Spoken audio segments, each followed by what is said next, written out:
Welcome. Good afternoon. Thank you for joining us today in person and online. A year has passed since ChatGPT arrived, sparking discussions about the effects of this new wave of AI on job markets, among other things. During the year, we've seen companies accelerate adoption of customer-facing AI, new forms of chatbots and such, and we've seen Hollywood actors and writers strike to ensure that at least some aspects of AI are addressed in their contract. These are obviously just green shoots of the transformations that lie ahead for the world of work. Of course, questions about the employment changes due to technology are not new to the ILO.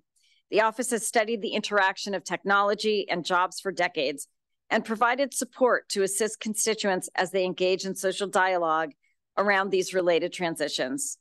But this latest wave of AI is somewhat different. It's more accessible and it feels more tangible.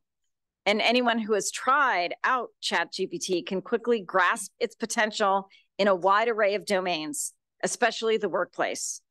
And they can also probably imagine potential benefits and potential risks.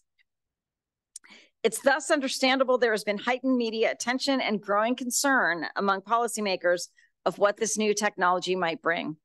Our meeting today is a continuation of the ILO's commitment to understanding all of these challenges. The study we will be discussing is part of ILO's continued research on AI and seeks to offer insights into how the AI evolution might affect jobs globally. The study has been produced by research colleagues Pawel, Gmyrek, and Janine Berg in collaboration with David Besko from Statistics. Although David couldn't be here today, Yves Perardel from Statistics Department has joined us and is available to address possible technical questions related to the ILO's microdata used in the study. Pawel and Janine will give us an overview of the key findings, and then we will look forward to a lively Q&A session. So let's begin. Pawel, I'll start with you. Great, thank you very much for this introduction, DDG. And as you said, this is a continuum of research on the topic of AI, and especially this generative AI, which actually has been around for a while because it has been around for the past few years, but it was way less accessible. Those who used it had to access it through basically special Python scripts and API access to these models. And now we can, with these conversational models, more people can use it. And that, of course, leads to this question, what are its capacities, but how does it also continue to evolve over time? And that's what we're trying to do in this research. We try to understand this evolution, but also its possible impact on jobs. And also we try to understand this generation of AI as a possible research tool, how it can be used for research purposes. And in fact, in this paper, we combine the two. So we combine AI tools, we combine human expertise, and we combine traditional statistical methods to get the overall picture of potential exposure of different occupations to this particular type of AI. And I guess I should stress at the beginning that we focus in this paper purely on generative AI, models with capacities similar to GPT-4, which was the most advanced model on the market when we collected data. And we do not look at possible evolution to the future in terms of measuring results. We take a snapshot of the jobs that were reported to the ILO statistics in the previous years and how that could affect those existing jobs. And more than the figures, we stress that in the paper, we care about the general direction of changes, and so that it can inform policy recommendations that can be made by understanding this direction. And of course, when one tries to do a global study, what is the challenge? Well, first of all, most recent literature concerning AI is focused on high-income countries. And that is a challenge when it comes to the global picture, which is not really that much covered. And then in terms of methods, there's also a lot of limitations, but essentially there are those two conceptual pillars. One can look at jobs through the lens of the tasks of which they consist and see how a given technology affects those tasks, or you can look at how companies adopt technology, for example, by scanning ads and understanding how the demand for skills or use of certain technologies evolves. The latter has a bigger complication even when it comes to lower income countries because the data would be largely biased, and just in low-income countries, for example, most jobs would not be advertised online. And of course, it's in terms of processing, it's more complicated. So we go as a first step with this global task-based approach, understanding limitations of it, but we base it on an international standard that sits with the ILO, and we use ILO data systems that are linked to it. And often what is typically cast as a main question in these studies is replacement versus enhancement as two scenarios. Will job disappear? Will they be transformed? And what we discuss in the paper is that these are not the only scenarios, and we should worry about more than that, especially the impact on quality of jobs. Also, when one thinks now, we've decided to go with the task-based study. When we think about this, we have to think how a task or how a given technology interacts with tasks that are crucial to a given job. So here are three different examples. On the left, we have switchboard operators, where when technology came in that was ready to replace tasks in this job, it was so replacing of the key tasks in the job that it was able to eliminate the job altogether. In the middle, we have 1990s bank tellers who at the time were spending significantly more of their time dealing with money, distributing money and receiving it. And when ATMs were introduced, the famous work of Besson, there were fears that that would remove these jobs. But in fact, it led to evolution of this job because it interacted with tasks, but the tasks that were not so central and new tasks emerged, so that job continued just in a different way. And then you have another type of interaction, which is a pilot's job, where you could maybe possibly automate all tasks of that person, but probably you don't want to do that. So it's a sort of a conscious decision to maintain that human element for different reasons, of course, of making the flight more fun. And so what is the methodology? We use an ISCO structure, which has at the top level here, the first column, you can see it groups into 10 categories of jobs.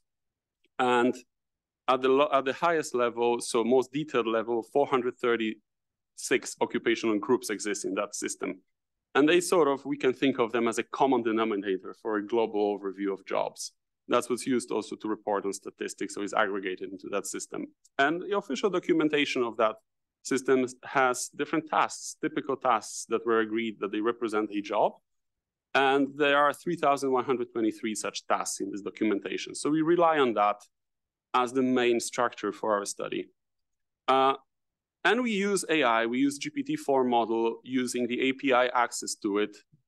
So on top, you have an example of a Python script that we used.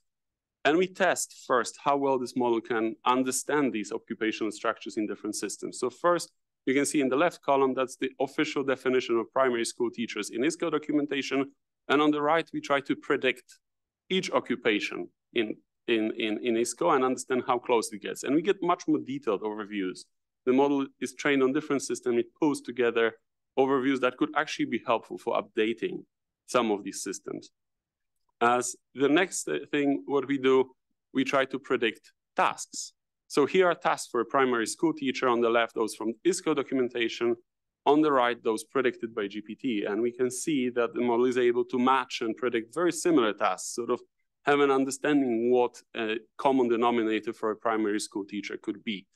So as we go through these tests, we understand that we can probably trust it enough to try to generate scores. And here on the left, you have the Python script that was used, and we loop it over all those 3,200 tasks, and we come up with scores. The scores range from 0 to 1, 0 being that you cannot automate that task today with this technology, 1 being you could fully automate it. Things like writing, typing things, for example, retyping.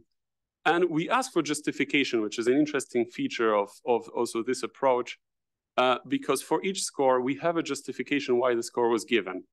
And then we test those, review those scores across the board, and we observe a lot of consistency. Certain types of tasks receive really low scores, and then these tasks, like here, preparing daily lesson plans, receive higher scores, 0.6 in this case. And you can see that the model thinks it can help with the preparation of the curriculum, but it cannot replace a human.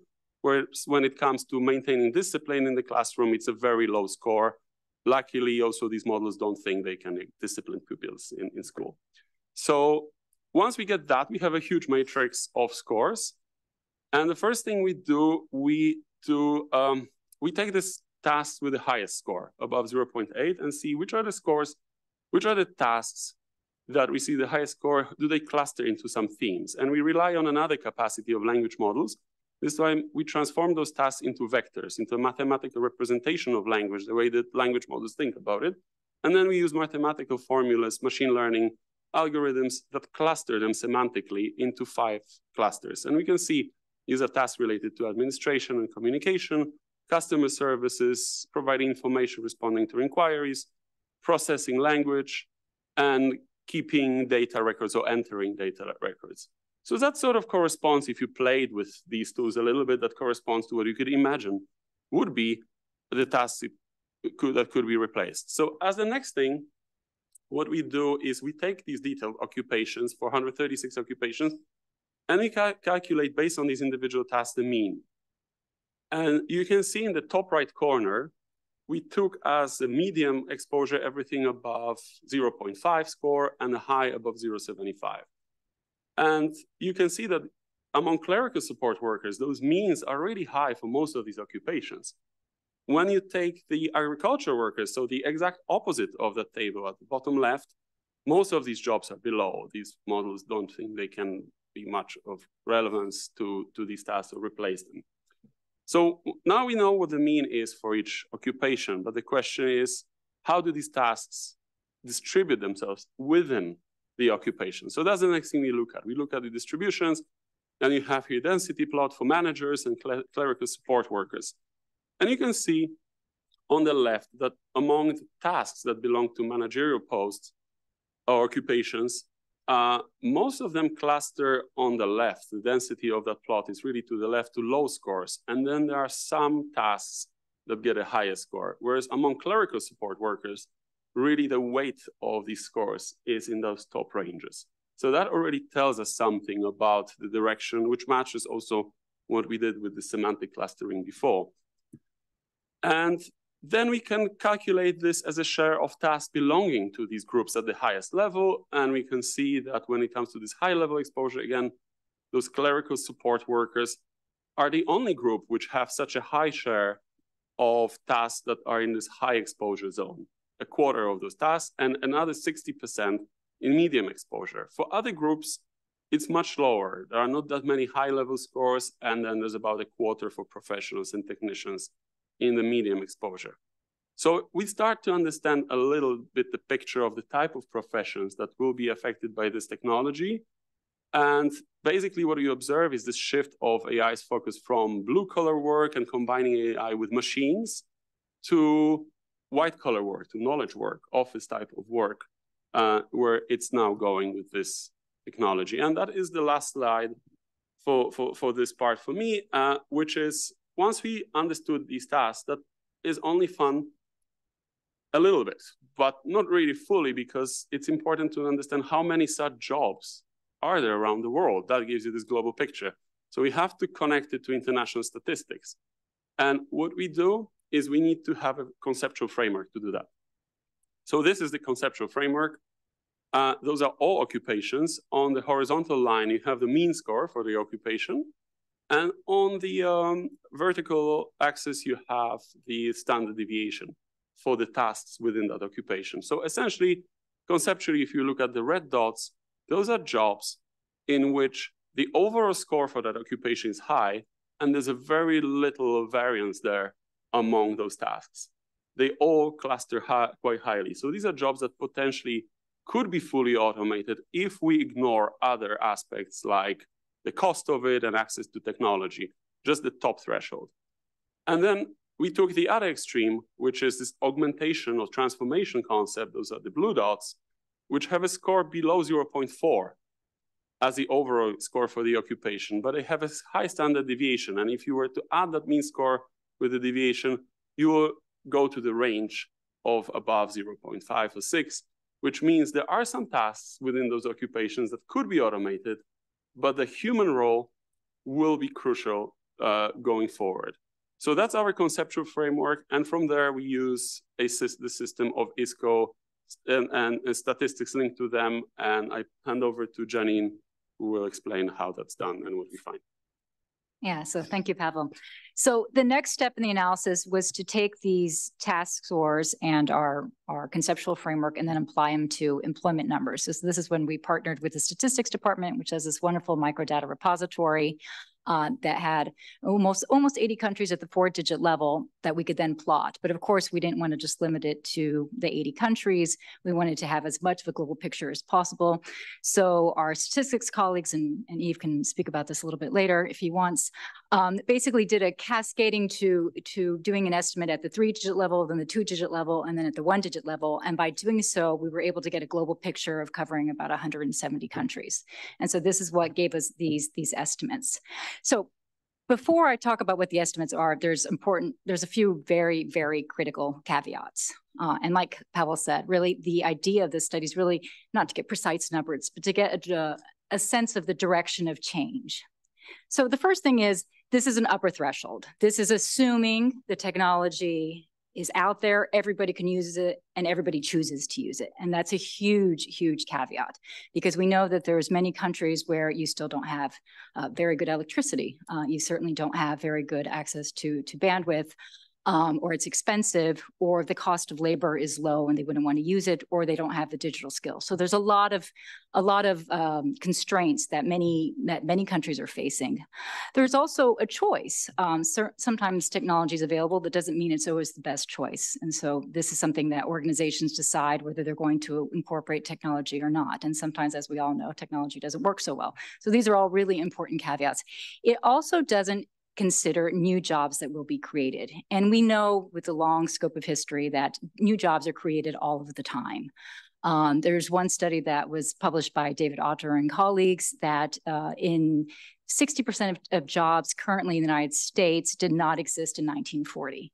And I always like to give the example of the mobile repair shops. It doesn't matter where I go in the world, it seems to be a mobile repair shop on every corner, and these didn't exist 15 years ago. So it just gives you a sense of new jobs that could be created also with this technology. Okay, but bearing these caveats in mind, just to go over the numbers. So on the bottom panel is those jobs that could potentially be automated by the technology. So at the global figure, we have 2.3% of employment, which doesn't sound that much, but of course it does translate into 75 million jobs. So if this actually were to happen, that is quite a lot of jobs. Of course, it wouldn't be from one day to the next, and it wouldn't be this upper number. The difference is much less for lower income countries, 0.4% of employment, if we compare that with high income countries, 5.1% of employment. And this isn't because of the infrastructure constraints. This is because the distribution of employment in poorer countries is so much different than in high income countries. So in poorer countries, you have a lot of people that are in agriculture. Obviously, generative AI is not going to affect agricultural jobs, but you also have people who are street vendors. Transport is a huge share of employment in developing countries. And these are jobs that wouldn't be affected by this technology. So that's the real difference. You have a lot of clerical type work in upper middle income countries and high income countries, which is why you're getting these bigger numbers. And we know that in labor markets are segregated by sex. So you have a lot of women in certain occupations, you have a lot of men in certain occupations. And because clerical jobs in our analysis were shown to be so affected by this technology, you have really important gender effects. So the orange is women and the blue is men. So you can see in high income countries that it's 3.5% of that job loss in percentage points would be for women, for female jobs, and 1.6% for men. So those are the automation numbers. If we look at the top panel, that's augmentation. So these are those jobs that could potentially be augmented, and that could be either positive or negative, but usually it's understood to be positive. That could be potentially augmented by the technology. And there, the effects, it's 13% of employment across the world, and the effects are more equally distributed across countries. So in low-income countries, 10.4% of employment compared with 13.4% of employment in higher income countries. Okay, yeah, so here are the numbers by sex, and you can just see it as a share of employment. So when you translate these numbers to as a share of female employment, the numbers are even bigger, because as we also know there are fewer women in the labor force. Labor force participation rates at a global level for women are lower. And then, of course, when women are working, they're more likely to be in these clerical jobs. So in high-income countries, it's 7.8% of women's employment compared with 2.9% of men's employment. And then there are the figures on the right for the augmentation potential, where it seems to benefit women a little bit more. Okay, so those are the findings of our study. And the reason why we want to do this study is really that we hope that policymakers can have a proactive stance to some of these changes that are facing the world of work rather than a reactive stance. And so we can start thinking about, well, what are some of the policies that could be put into place to help countries manage some of these changes. So first, if we think about managing the effects from automation, one of the most important things that can be done, and this is through social dialogue, and of course through ILO conventions, we have convention number 158 on the Employment Protection Convention, is really to prioritize redeployment and training over job loss. So if you think of a large organization, if they have, let's say, their customer service department that could be completely automated by this technology, and they decide to do so, to the extent possible, can they prioritize job loss, prioritize redeployment to mitigate job loss and put some of these people into other positions within the organization. The other thing that can be done, and of course, when this is put into place, that you need training to do this, to also to provide training for their workers so that they can learn the digital skills that are needed perhaps in the new jobs that they would take in the organization. Sometimes people can't stay in the same organization. They have to find new jobs in the labor market. And that's really important that governments have social protection systems in place and skills development programs in place to help with this transition.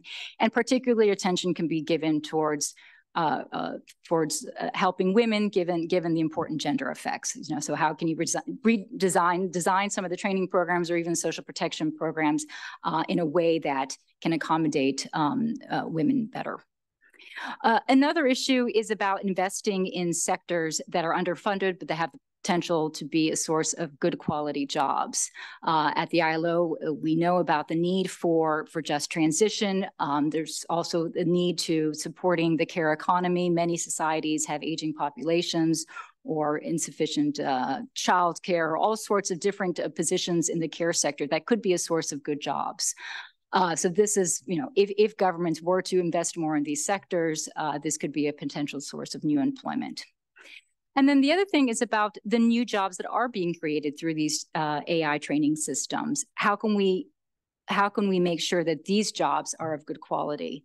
And here specifically, I'm talking about the workers that actually train the AI systems. These workers are often referred to as online digital workers or crowd workers. We don't have precise figures on how many of these workers exist in the world. A recent report of the World Bank estimates it at 150 million workers. ChatGPT used these workers to train its systems. Most all AI programs do, to make sure that the content that's being emitted by the programs is not pornographic or not violent. It's really important that these workers contribute to making AI systems safe and healthy for workers and beneficial to society. So many of these workers are needed for these jobs. We know that these jobs exist, but many of them are hired as independent contractors. They don't have any rights or benefits, or they might not be having they might have other decent work deficits. So in 2025 and 2026 at the International Labor Conference, we are going to be having a standard-setting discussion on decent work in the platform economy, and these workers are many of these workers are part of the platform economy. So this will be one possibility for developing an international standard that can hopefully take a step forward in ensuring that these jobs are of good quality. Then the other area is about augmentation. So augmentation can be positive because it can really bring about productivity benefits. But it's also true that when technology is integrated into the workplace, it can have effects on people's daily work. So like we're saying, there might be some of the tasks that are going to be done that are going to be replaced by the technology, but then we have to do other tasks. So how that technology is incorporated into the workplace will affect people's day-to-day job quality, which is usually in the literature referred to as the intrinsic dimensions of job quality.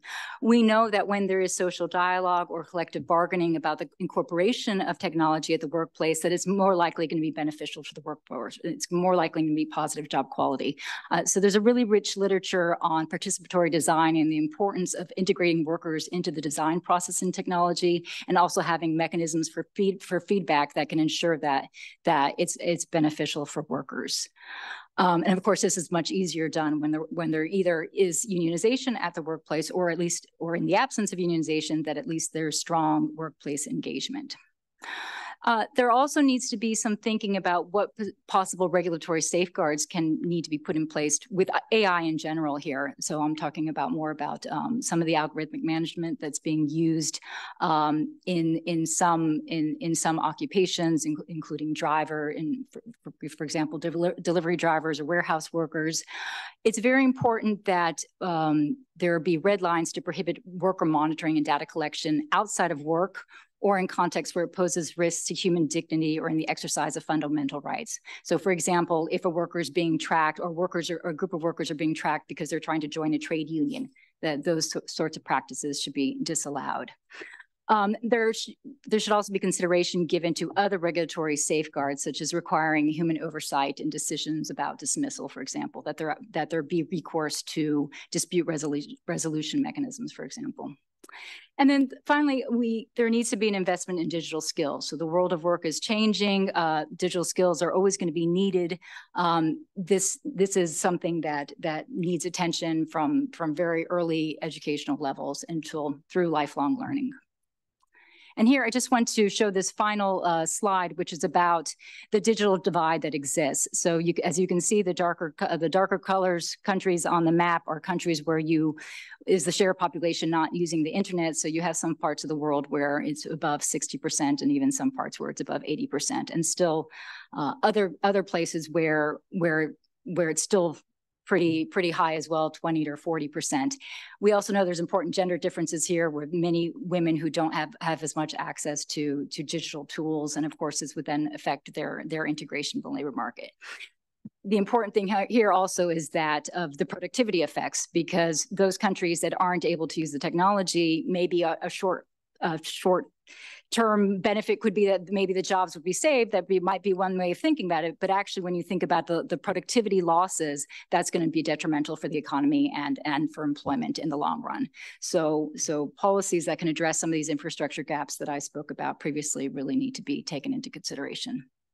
And I just wanted to end by showing that we have this working paper that was published back in August. It's working paper 96 if you're interested in getting more detail on the study. And we've also published as a research brief in French, English, and Spanish that summarizes the findings of our study. Thank you very much.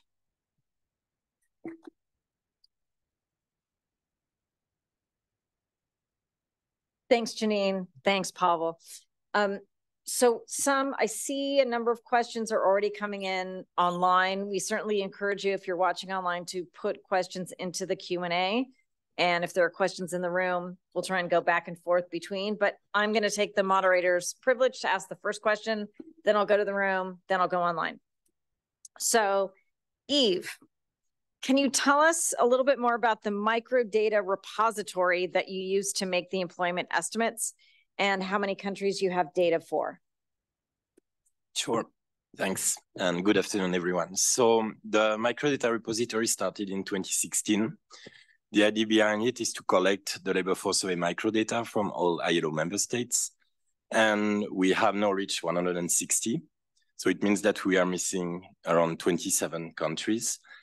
So that's a good amount that we have, and that's why the estimates that have been used for the paper are pretty good, but of course we can improve.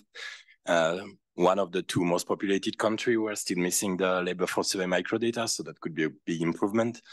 And the second aspect where we can also improve in the future is precisely at the ISCO digits, because as you can see in the paper, when we look at 4 digits, we only have 59 countries when the paper was produced.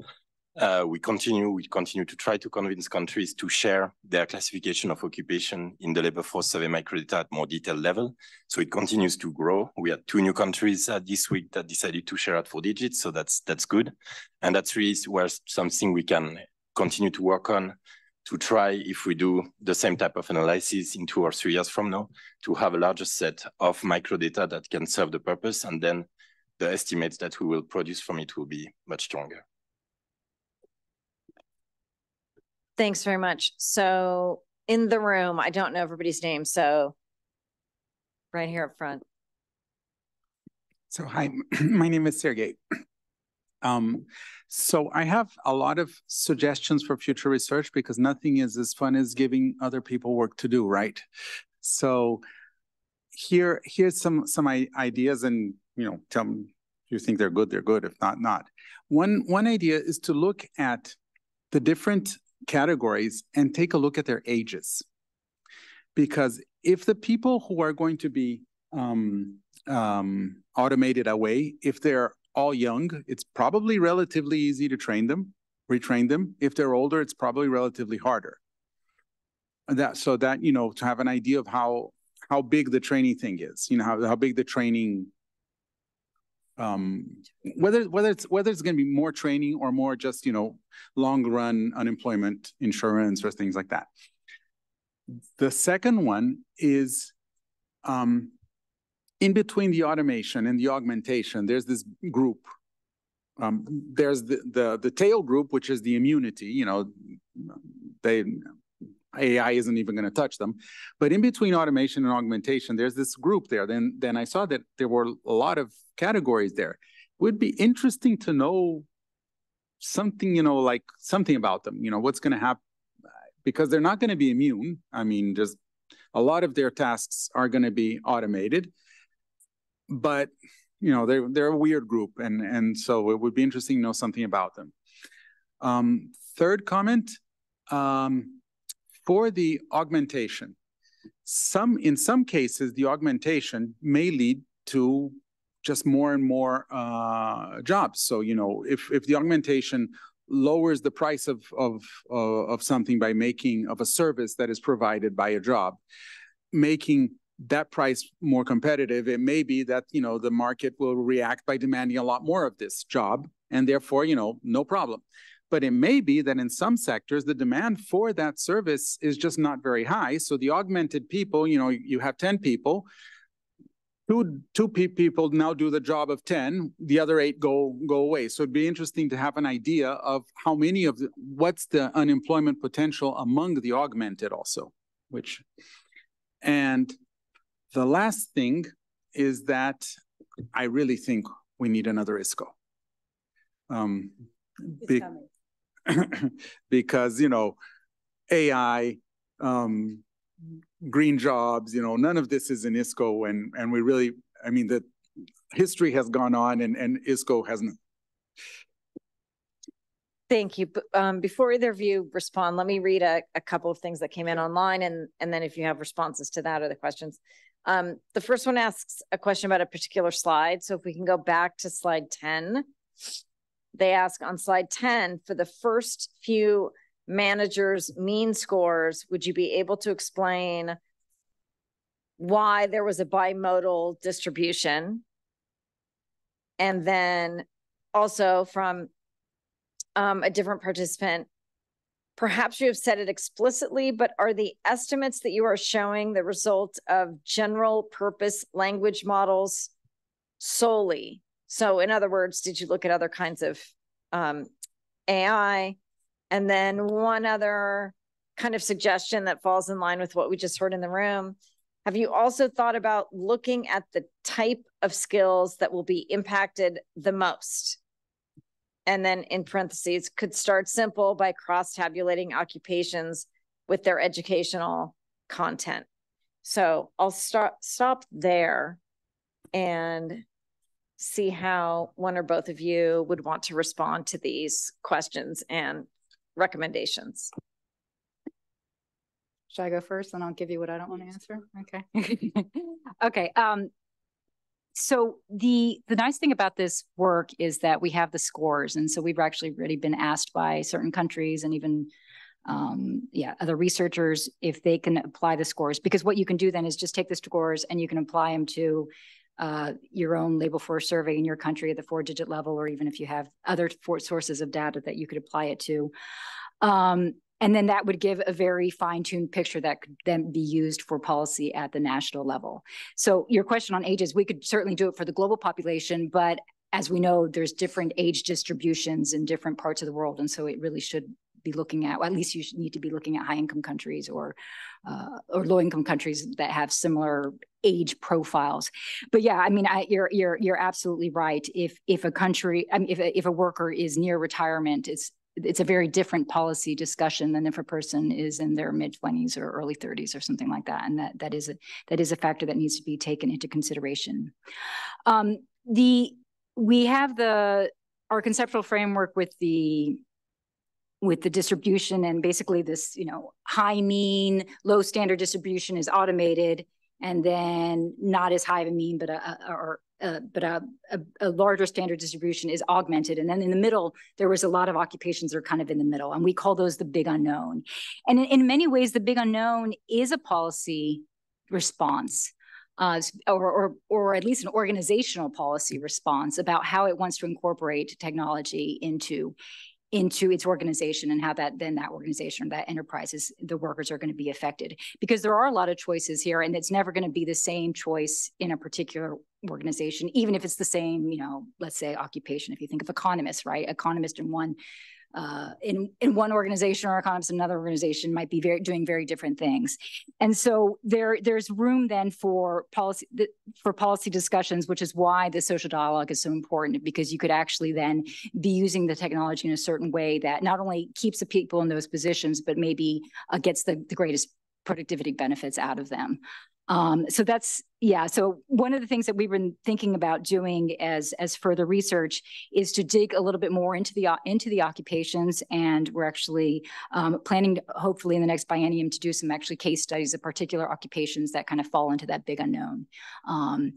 So that's basically future research that we definitely were thinking about doing. I know the answer to the ISCO question, but I'll let Yves answer that, because that's really his domain. And I'll give the rest to you. You go next. Okay, yeah. You want to go ahead, yeah. Yes, so there is a plan to have a new ISCO in 2028, which might sound already very far away. But historically, this is the route normally every 20 years. There were some debates, it's true, in 2018, whether we should already update. So now they're aligned with the International Conference of Labor Statistician, which takes place every 5 years. It was not possible for many reasons to have a new one in 2023, but there is a clear plan to have one in 2028. And yes, there will be some big updates there, clearly.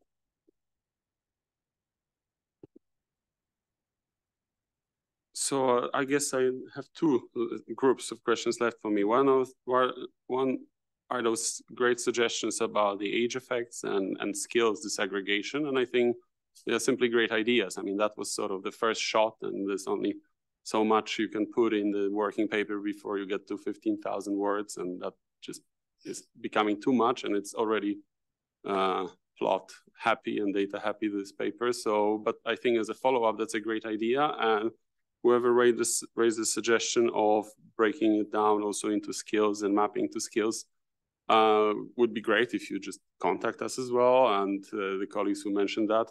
Of course, ISCO have the skills levels, but we were a little bit skeptical of using them, and there's a lot of overlaps between them. So maybe there's a better way to link those tasks to skills required. And the second question has to do, at least the one I noted, has to do with this multimodality. So for those not super familiar with statistical concepts, if you look at the managers and the top sort of density plot, that wave in front of you, you can see that there are 2 or even 3 peaks. And these are the modes, the most frequent observations of scores. And if that was a normal distribution, that would look like the bottom part. So it would just have one such peak. And when it has those multi-modes, that means you have a repetition of certain scores just accumulating at a given level, but it's not a normal distribution. That is not a problem in itself, especially for the study, because we don't run like very sophisticated models, so it doesn't invalidate any assumptions for regressions we'd be running and so on. But that is more of a methodological choice of how you deal with this multimodality. It's an inherent feature of working with synthetic data generated by large language models. They tend to be very stubborn. They stick to a few scores. So if you ask them about the score, they will predict in a much more narrow range. They are very persistent. So also that challenges this notion that each time you ask a language model something, it gives you a different answer. That's not the experience. You predict the same thing 100 times, you get a very narrow variance in the scores predicted, but usually you get 2-3 peaks around there. So it's more of a methodological question of how you deal with the central tendency. What do you use? Is it the mean or the median that you use as a central tendency? And we did a lot of tests also in another study that we're just finalizing now on these predictions. And the mean still seems to be the best way to go about the measure of central tendency in those cases. Yeah, and in this case, it also, each score is predicted separately for each task. So there is in principle no need, the model doesn't know that it should be distributing this into a normal distribution. That's not part of the design.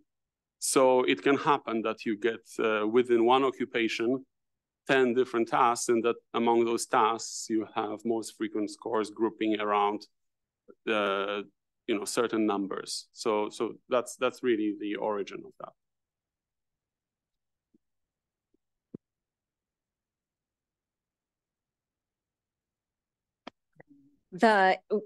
Did you use general purpose large language models solely, or were there other types of AI that you used? Yes, okay, no, so we use GPT-4 API. So that's the application programming interface. That is sort of the back door to access these models directly from a Python script. And we relied only on this model because that's the only one that was also sort of commercially available at the time for this number of requests, and that was able to provide these responses. We also use ADA model in there, which is a different model from OpenAI, which we use for the semantic clustering. So that is a model which is much more simple and much faster. It basically converts texts into vectors, into numeric representation of text the way the model sees it, and that allows us to use machine learning for this thematic clustering. So there are essentially two main models, that's GPT-4 API, and that's the API of ADA model for text vectorization. And then the machine learning models that are used are not language models, but these are like k-means clustering algorithms. Thank you. So I'm going to read an observation from online and then go back to the room for more questions.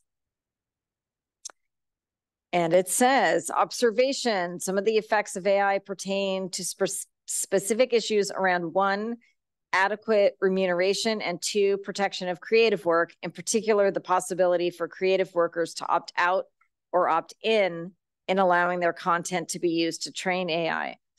More and more issues on the right to consent to use come out, including in the current collective agreements signed or being signed by writers and actors. Maybe a more qualitative research and review of the regulatory framework is needed, looking at sectoral differences beyond occupations. So I'll let that sit. And who in the room would like to question or comment? Back here, please. Hi, I'm Nanya from the Social Protection Department. Just a very quick question about one of the slides. You mentioned good quality jobs. I think that was the word. I just want to know what you meant by those. That's it. And here.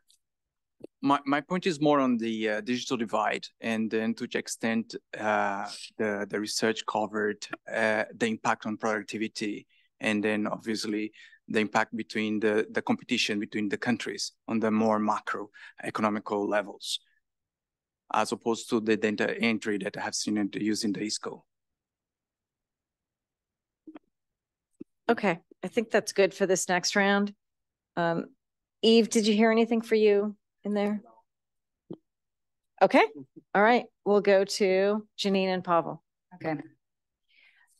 So the question about there's been a lot of interest and a lot of talk in the press about obviously the strike of the screen actors and the writers, which is a really critical issue because of, obviously you don't want to just be a background actor for one day and then have your image be taken and then used and then never having any earnings from that. So there's, of course, a good reason why there was concern by these workers for those issues. And I think this really points to the importance of having unionization and dialogue and collective bargaining on these issues, because for many of these professions, these are their livelihoods at stake. As far as whether this requires sectoral analysis, I would absolutely agree. I mean, the point of this research was just to give kind of big picture indications, and that's it. It's really a first step for other research that needs to be done. So there needs a lot that needs to be done in terms of policy areas. We know that in a lot of the international debates or national and international debates right now on AI, the focus has been on consumers, on misinformation, on this possible uses in warfare. These are all really important discussions, but maybe correctly or not, it has somewhat overshadowed the implications in the world of work and the implications for particular people's livelihoods. So there definitely needs to be more attention on what are some of the regulatory steps that could be taken that need to be considered. And it's hard to do that really for just kind of a whole economy. Really, we want good policies. They are better designed at the sectoral level. And this is why collective negotiation is so important, because collective negotiation can be fine-tuned for particular sectors or particular occupations. So yeah, I mean, fully agree with the person who made the comment that more needs to be done in that area. So about job quality, so there I was really referring to the kind of the broader literature on job quality, where you talk about, okay, so in a job, you have your intrinsic dimensions and your extrinsic dimensions. So your extrinsic dimensions would be, how much you earn, what your working time arrangements, kind of what does your contract look like? And then you have the intrinsic dimensions, which are, do you have supportive colleagues? Do you have a kind of a supportive work environment? Do you have autonomy in the decisions that you make? There's all sorts of kind of the speed at which you work, all sorts of characteristics. And the occupational psychology literature that is the one that really deals with this type of discussion. They have this model, for example, where it's called the Jobs Demand Resources Framework. So you can have a job that's really high pressure, but if you have autonomy in the way you organize your work, and if you have a supportive colleagues and supportive managers who can back you up and you can go to them, you can talk to them about your concerns, then even though you have a lot of high pressure, you do okay. But if you have a lot of high pressure and you have no autonomy and you have nobody who supports you at the workplace, then you're going to have more of a possibility for burnout.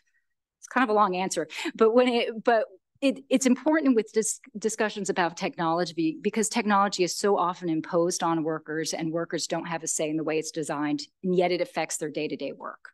And so this is why it's really important to have participatory design when technology or whatever processes are put into workplaces. It usually not only lends itself to kind of a better job quality, but happier workers, but also a more productive workplace. So the question on productivity and macro level. So our discussion on productivity is really more about that, the productivity that you're going to get because you can do your job more effectively. And I actually think this research was a good example of that. So Pawel and I could have gone through all 436 4-digit occupations and the 10 tasks under it and designed our own scores, or maybe done a survey with experts where they assign their own scores. But it's very labor intensive. Instead, Pawel was able to write this program and use the API and do this. And it wasn't quick. It still took some time, and we still had to verify everything, and it was still time consuming, but it was much more efficient. So we were able to write a paper, much more quicker than if we hadn't had it. And so this is really the productivity that we're talking about. But of course, that does have repercussions when you think of it at the global level. If you have a country that you have a workforce that's digitally capable, and you have access to technology and good managers who integrate into the workplace in a productive way, that country is going to have productivity benefits that a country that still doesn't have good electricity isn't going to have. And so there is a big risk that there will be macroeconomic impacts because of a greater digital divide. And I think, although it's not really addressed here, and you would need to integrate some of these results into kind of broader macro models, it is something that points in that direction. Do you want to add? You answered all the questions. Okay, looks like we're coming to the top of the hour, so we'll do one kind of lightning round here before we sign off. We have online, being a manager, at what extent should we trust the contribution made by GPT? How do we find if the responses are not biased? And if we start relying on it heavily, at one point, will we forget to check authenticity of the content? And will we blindly follow what has been recommended by GPT? Because all these models are owned by corporations and they have agendas. And then they give an example on when you use different search engines, you might get different results. And because the search engine optimizations, which pay for results, that those play an important role. We also have, did you come across imbalanced data sets in your analysis?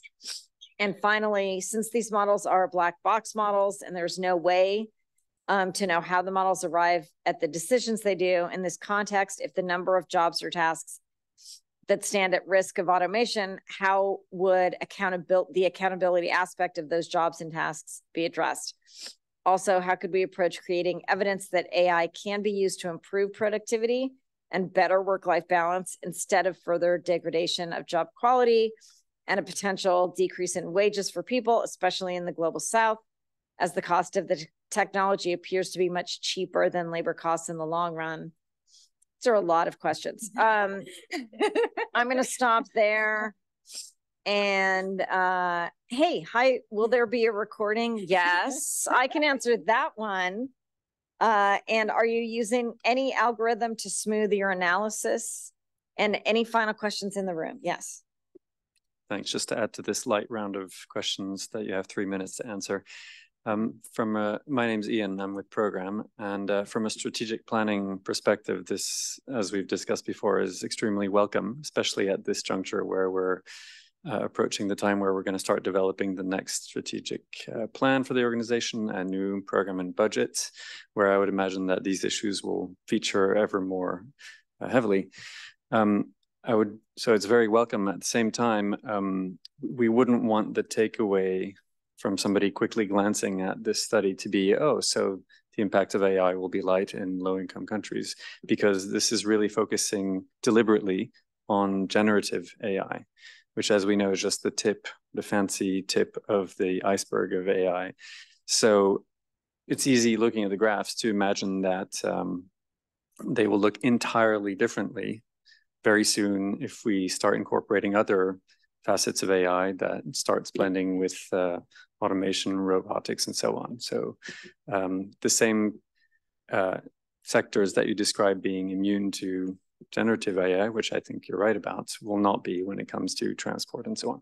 So it would be extremely interesting, if you have time, if we can add to your homework, to also start looking beyond the generative AI, since you've had so much success with this study, to look a bit more broadly, to have some sense as the ILO and what's the direction of travel more broadly. Thanks.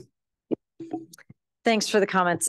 Given that we are running out of time, I would suggest, even if unsatisfying, spend no more than 30 seconds to answer each of the questions that you're trying to address.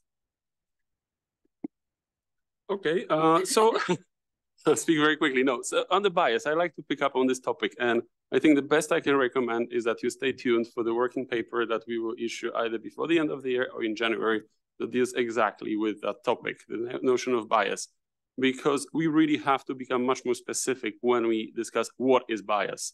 It is context specific. What does it mean that a model is biased? And it really differs in terms of the domain in which you're trying to apply it. So we try to test it in a new domain of trying to compare it to a survey done also compared to what humans think on a survey. And in this case, that is also something that underpins our study. We get this level of alignment of the model's predictions with human predictions on the topic that we're testing. So in principle, it's very much aligned with human opinions on the topic of that we test in this paper. But then when you start decomposing which humans we're talking about, who is represented, that's where the bias starts. And when you start applying it to a specific use domain, that's where one has to understand the bias. So there is no easy answer to the question posed by one of the managers. You have to understand how you're applying it in a given domain, test it, and try to realize what it's doing. I don't think there's an easy way to do that. We did our diligence in the case of this study, and we combined it with human observations. I'll leave it at that because I went over my 30 seconds. Does that mean have 30 seconds, I think, yeah. Okay, so so this is a study on generative AI, but it's generative AI broadly. Even though we use ChatGPT, it would include DALL-E and some of the other types. But of course, it's not including robotics and other technological transformations. A lot of those estimates, and we don't have time to get into it, I think have been very much overblown, also because of the constraints that a lot of countries face. But yeah, I agree with you that that's something that the ILO should be developing more. So you've addressed the questions that you wanted to address? Okay. Okay. Fantastic. Well then, we are exactly at 4 o'clock. Look at that. We will end the session. We got a couple of thank yous for an excellent presentation and for addressing a hot topic. So I will say thank you to all of the panelists. Really appreciate it. And it sounds like we will be back again after the first of the year with your next study. Is that right? Well, if we invited. Okay, thanks everyone for joining. Really appreciate your time.